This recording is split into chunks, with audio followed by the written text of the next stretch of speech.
Olá pessoal, Janaína Queradia do Inloco, transmitindo informações, compartilhando experiências, dando continuidade a essa série diferenciada do mundo jurídico, com as novas tendências, informações e tudo que há de melhor para esse momento, atualizações e tantas outras informações. Eu tenho a grata satisfação de estar aqui comigo, uma das pessoas que mais me inspira, que mais troca experiências e estudos no meio jurídico, Imaculada Gordiano. Muito bem-vinda ao Inloco. Obrigada, Janaína. É uma responsabilidade grande inspirar uma mulher como você, né? Que é tão preparada, que estuda muito, que é muito empreendedora. E para mim, nesse momento, é uma honra estar aqui com você e estou assim, à disposição para falar sobre a atividade jurídica, né, sobre o meio jurídico, porque muitas vezes a gente pensa que o advogado só tem que estudar, só tem que procurar novas teses e que a advocacia está muito voltada à questão de processo contencioso, e isso não é mais uma realidade na advocacia. Você hoje tem que pensar obrigatoriamente a advocacia como um negócio. Nós somos uma empresa como qualquer outra empresa, até porque não há diferença do que pagamos tributariamente de uma empresa societária, né, de uma sociedade dentro dos ditames do Código Civil brasileiro. Mas eu estou à disposição. Você quer falar sobre o que dentro dessa nova realidade da advocacia jurídica? Olha, gente, aqui com a Imaculada nós podemos passar horas dialogando, porque além da advocacia tem o lado empreendedor, tem o olhar diferenciado. E esse olhar diferenciado, ele traz reflexos advindos de estudos, de teses desenvolvidas. Não é só aquela situação de tratar todos da mesma forma, mas de buscar o que há de diferente conforme a realidade de cada situação. Não é isso, Imaculada? Tem que ter essa visão diferenciada, não dá para você tratar todos de uma forma igual. E a própria gestão, né, as próprias questões que a gente pega dentro do ambiente empresarial, elas são diferenciadas. Não dá para você fazer um corta e cola de uma situação de um cliente para outro. E isso é o que eu digo, é o bacana às vezes da advocacia empresarial, é esse pensar estratégico. E esse pensar estratégico, ele tem muito a ver com governança. Porque a advocacia não precisa estar dentro do ambiente interno da empresa para acompanhar com a empresa a questão da governança. E o que é a governança corporativa? É exatamente a forma como a empresa se coloca para o seu ambiente, né, para os seus stakeholders, sejam os seus empregados, os seus fornecedores, os seus gestores, a própria comunidade em si, ou seja, todo aquele entorno, mas com suas políticas muito claras, né, muito transparentes. Inclusive a transparência é um dos princípios da governança corporativa, e como no dia a dia ela bota esses procedimentos em prática. Então eu posso trazer aqui um exemplo. Hoje muito se fala da Agenda 2030, né, das ODS, e a gente veio hoje com a discussão. Hoje se discute muito a questão da Lei Emprega Mais Mulher. Mas por que veio a Lei Emprega Mais Mulher? O que é a Lei Emprega Mais Mulher?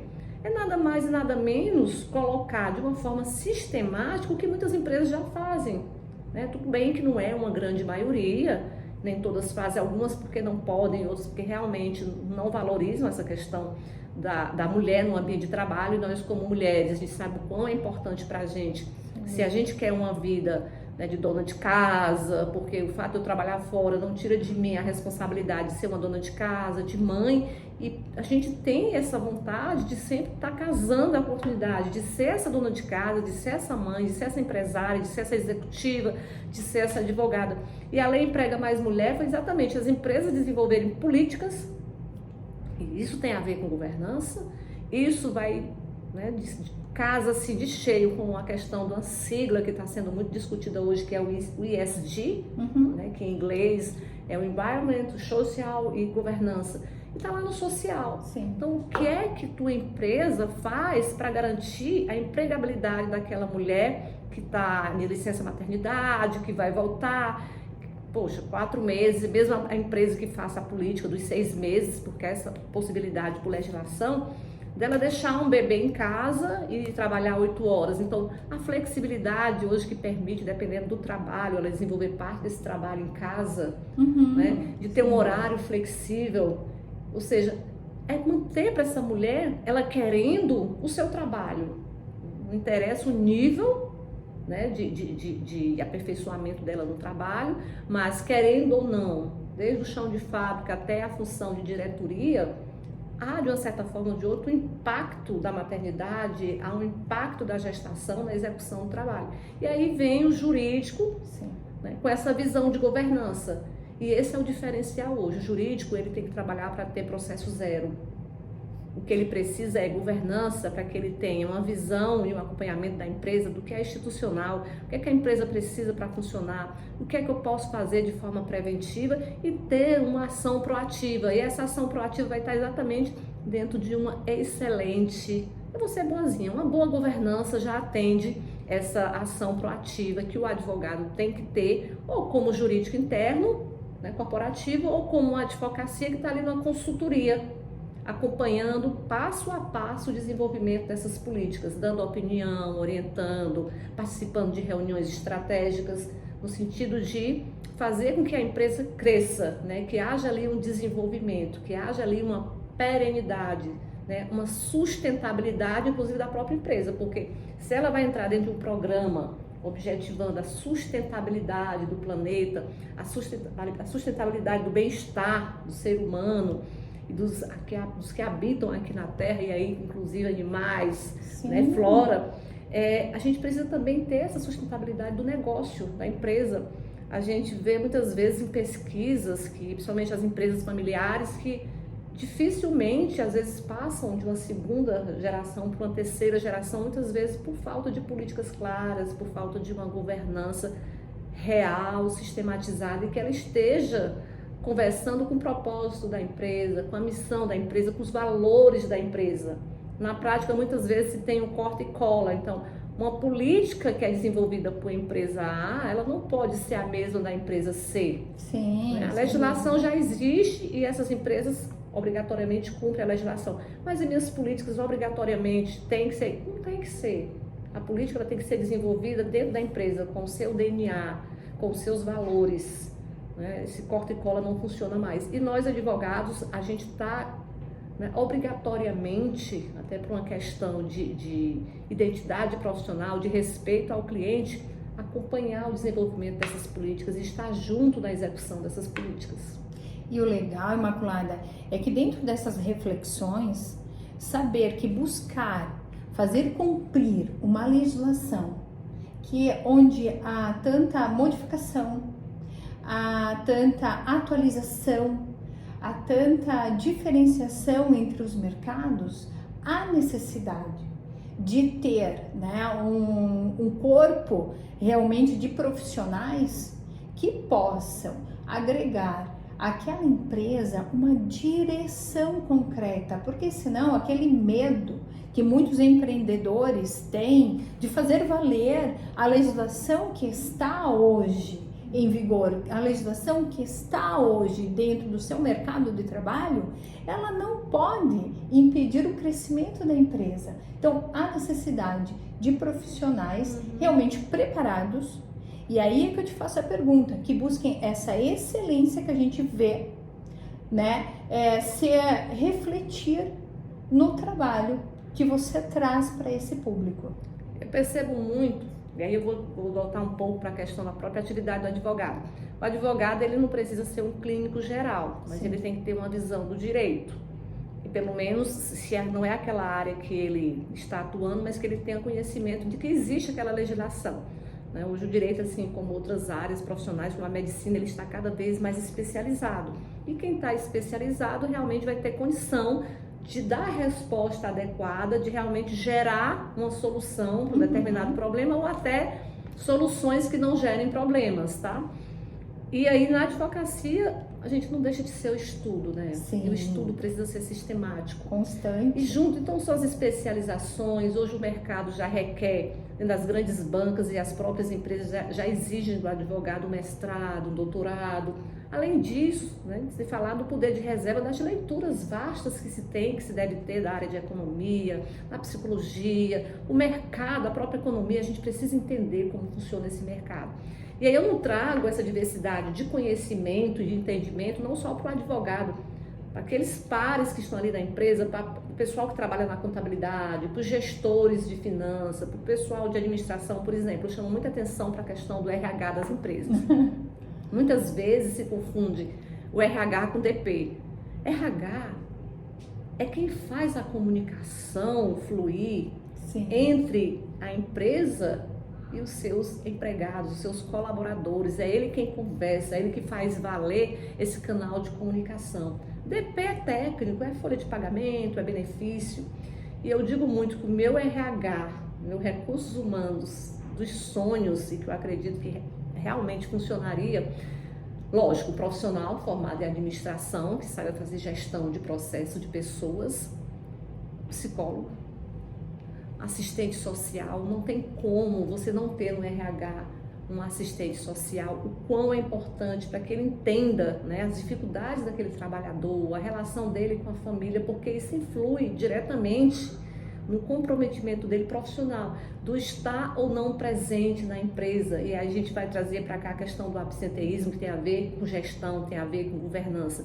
Então, o RH dos sonhos é esse: uma administradora ou administrador, um assistente social, um psicólogo, e que essas pessoas possam conversar, que essas pessoas realmente entendam do que é essa relação de trabalho e qual o papel do RH para a empresa e para o próprio empregado, porque ela é nada mais e nada menos do que o canal de comunicação, é a empresa falando com o empregado. Então isso é fantástico.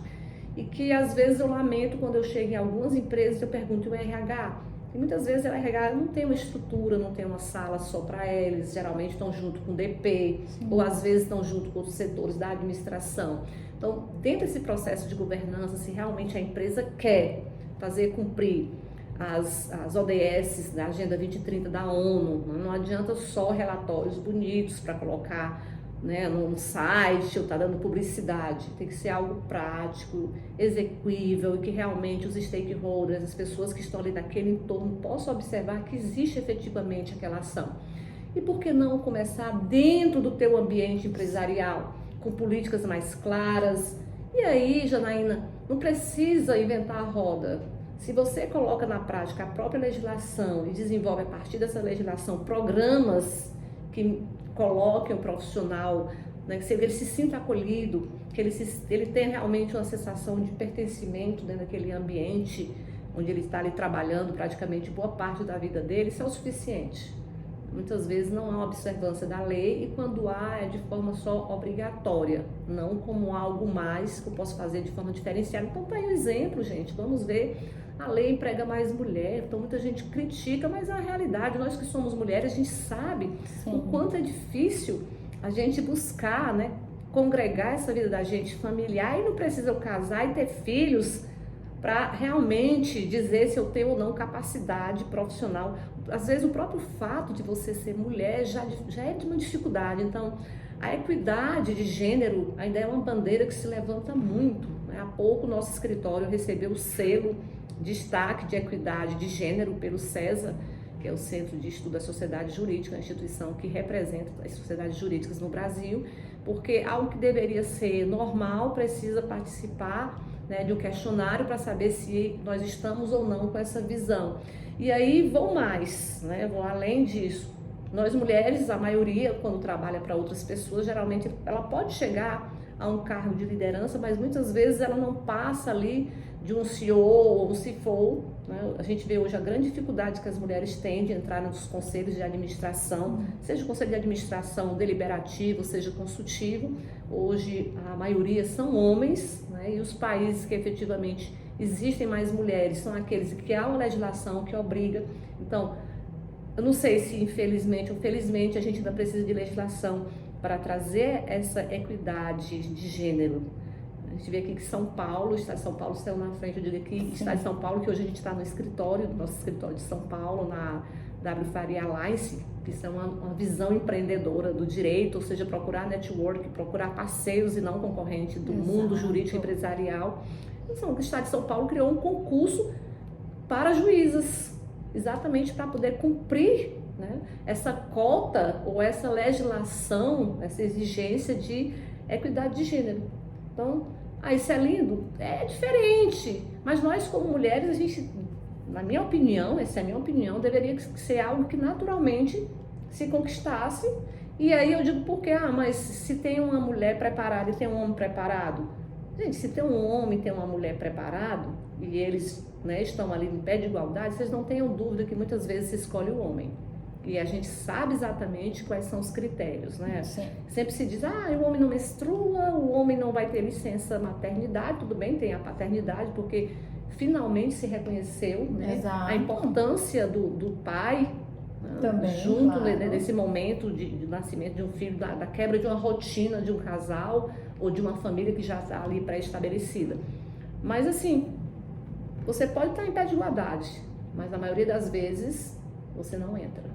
Então, que bom que veio aí essa lei Emprega Mais Mulheres e que realmente essa lei traga para as empresas uma visão de fazer melhor e não estar cumprindo obrigatoriamente. Aí lembre-se aí, né, das ODSs, trabalhe bem a questão do social dentro da tua empresa. Começa na tua empresa, depois tu vai para a comunidade.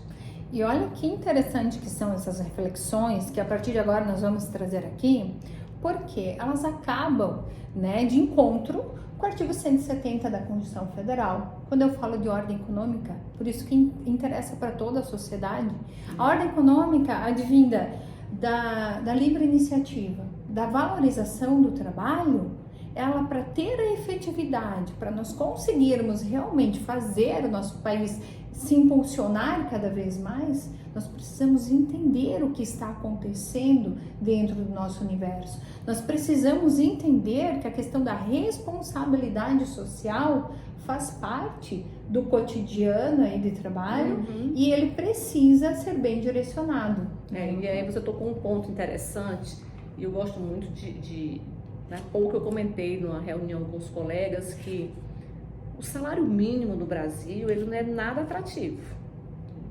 Primeiro, quando você vê, né, a empresa pagando o salário mínimo a 1.000, a 2.000 profissionais, a 500, a 100, a gente primeiro vê que em cima desse salário mínimo há uma taxação muito alta. Então o Estado, ele onera sobremaneira a prestação de serviço do trabalhador seletista. E ele não é nada atrativo, vamos combinar, né? E a gente vê muito assim, as pessoas, elas querem muito momento. Então, se ela tem uma oportunidade de ter um pequeno negócio, onde vai ter ali uma maquineta, porque isso já existe, as contas digitais, os bancos digitais, eles facilitaram muito essa questão dos pequenos empreendedores, ele vai para ali, ele receber 2.000, 3.000 por mês. Lógico, muitas vezes falta o planejamento de saber que se ele adoecer, ele precisa de receber um valor, isso só quem vai garantir é uma previdência social para o assalariado, ou mesmo a questão de aposentadoria. Mas ele quer o aqui e o agora, que é o momento que ele está vivendo.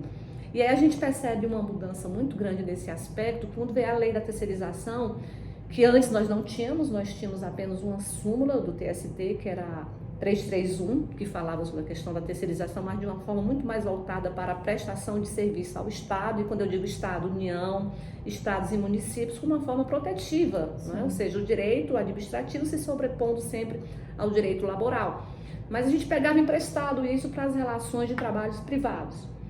E isso era uma grande dificuldade, porque aí eram as empresas, as empresas gato, empresa laranja, mesmo profissional com uma profissão regulamentada que criasse uma empresa para uma prestação de serviço, mesmo ele levando uma vantagem do ponto de vista tributário, né, de valor efetivamente, receita líquida para que ele desenvolva o planejamento dele doméstico, social, de lazer, seja qual for o planejamento ou até de investimento, mas sempre ficava aquele bochicho jurídico, né, aquela, como é que se diz, aquele ranço, né, dos órgãos de fiscalização por acreditar, e que até hoje se utiliza esse nome da pejotização, que para mim é um nome que ele não é muito bem visto no ambiente jurídico. A pejotização, às vezes ele é tida como instituto, mas ele não tem previsão em nenhuma legislação, é muito mais um termo que eu considero que não valoriza a relação do trabalho, né, do profissional que quer ter o seu próprio negócio e prestar serviço para a empresa, mesmo que de forma exclusiva. Né? E aí se deixar bem claro que a empresa já sabe que quando ela contrata uma empresa para prestação de serviço, ela sempre vai ter ali uma responsabilidade, no mínimo, subsidiária, no mínimo, porque ela poderá chegar a ser solidária. Então, assim, é organizar esse mercado do ponto de vista que facilite mais a empresa a abrir mais postos de trabalho. Os postos de trabalho não significa só o emprego seletista, significa a prestação de serviço com remunerações justas e que atenda ao Estado com relação à sua taxação, mas não uma taxação tão pesada como é a taxação do Estado brasileiro. Sim. E eu percebo isso nas empresas. Janaína, a gente vê inclusive a dificuldade, porque às vezes o empresário ele quer implementar um benefício e esse benefício acaba sendo taxado também. Então, precisa ter essa liberdade, né, de empreender, essa visão, inclusive da função social da empresa, né, que eu já visto inclusive há mais de 22 anos, que é o tempo que nós temos aí de Código Civil, da função social da empresa. Né? Mas como é que eu vou preservar essa empresa, né, com tanta taxação, com tantos entendimentos equivocados que geram autos de infrações, que geram às vezes ações civis públicas de valores altíssimos que as empresas são obrigadas às vezes a contingenciar em seu balanço. Então assim, é um universo que ele é desafiador.